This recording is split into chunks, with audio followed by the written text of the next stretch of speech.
New reports, the Trump administration is considering forming a task force to look into the potential impact of the tariffs that they have put on China and, of course, the tariff that China has put on us.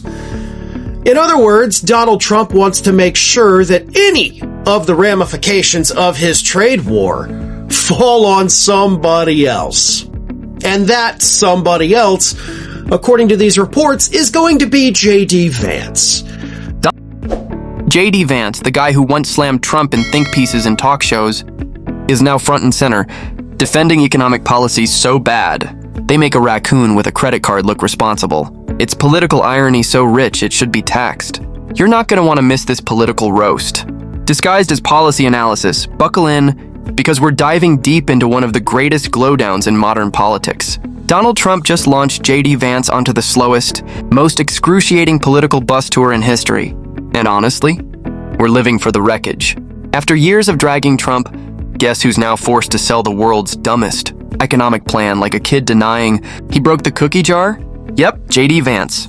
Spoiler alert, it's going terribly. The economy's a 5-alarm dumpster fire. J.D.'s catching heat from every direction. And Trump? He's kicked back, popcorn in hand, watching it all unravel. J.D. Vance now wakes up each morning brushing his teeth, straightening his "yes, I'm a real politician" tie, and bracing himself to publicly humiliate what's left of his dignity defending Donald Trump's economic strategy, which, if we're honest, is mostly just setting money ablaze while yelling "America first," like a drunk uncle at a county fair. Trump's latest bit of political hazing, handing Vance the smoldering remains of his disastrous trade war and saying, "Here, champ, defend this." Imagine spending your whole career claiming you're the voice of forgotten America, only to wind up as Trump's crash test. Vice President J.D. Vance in charge of it and effectively make him what they're calling the tariff czar. Taking your whole dummy for a tariff policy that's angering farmers, manufacturers, consumers, maybe even a few cats and dogs. That's JD's reality now. These tariffs are going about as well as putting a raccoon in charge of a nuclear facility. Trump's strategy of slapping tariffs on China, Europe, and pretty much anyone who dared breathe differently has boomeranged hard. Prices are spiking. Exports are nosediving. Small businesses are stress-sobbing under their desks, whispering, "This is fine," while the building collapses around them. One Chinese shipyard now outproduces every American one combined. Let that sink in. And who's stuck with the flaming briefcase? None other than JD. A single shipyard in China now produces more ships every year than all of the American shipyards combined. Think of that. And it was a business that we used to dominate. We used to dominate it totally. In short, chronic trade deficits are no longer merely an economic problem. They're a national emergency that threatens our security and our very way of life. It's a very great threat to our country. And for these reasons, starting tomorrow, the United States will implement reciprocal tariffs on other nations. And who's the lucky? Yes, I used to hate Trump, Vance. It's almost poetic. JD wasn't always Trump's emotional support surrogate, clinging to his leg like a forgotten puppy. No, once upon a time, he was hosting discussion panels dissecting how unfit Trump was for office. He branded Trump with every insult short of walking trash fire, all while crafting his image as the hillbilly elegy guy who saw through it all. Fast forward to today, and he's out here giving Trump's boots the presidential shine on national television. Now, JD's full-time job is explaining, with a straight face, that economic disaster is actually patriotism. One of the takeaways is not just that the Republican Party base is somehow fundamentally flawed in a way that's unique in American political history. It's that Trump is a really bad candidate and, frankly, I think a really bad person. He's the PR guy for getting fleeced by tariffs, selling it as heroism. It's political gymnastics, and JD's going for the gold in the sold-out Olympics. Meanwhile, Trump and Vance cosplay as the saviors of forgotten America while regular folks are in the grocery store, holding receipts like horror movie scripts. Eggs cost more than insurance. Bread's a status symbol. Inflation isn't rising. It's doing acrobatics over reason. Out in the heartland, the towns Trump pretended to care about are fading faster than JD's credibility. Diners are dark. Factories are silent. And the only growing industry?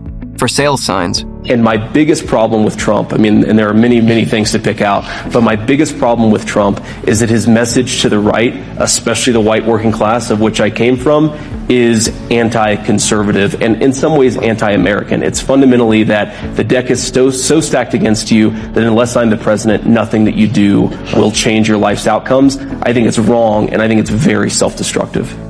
And Trump? Nowhere in sight.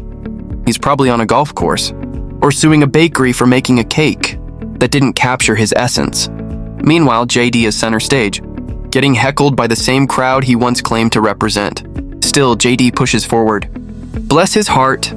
Every media spot, every town hall, every tweet, he insists that this economic suffering is actually noble sacrifice.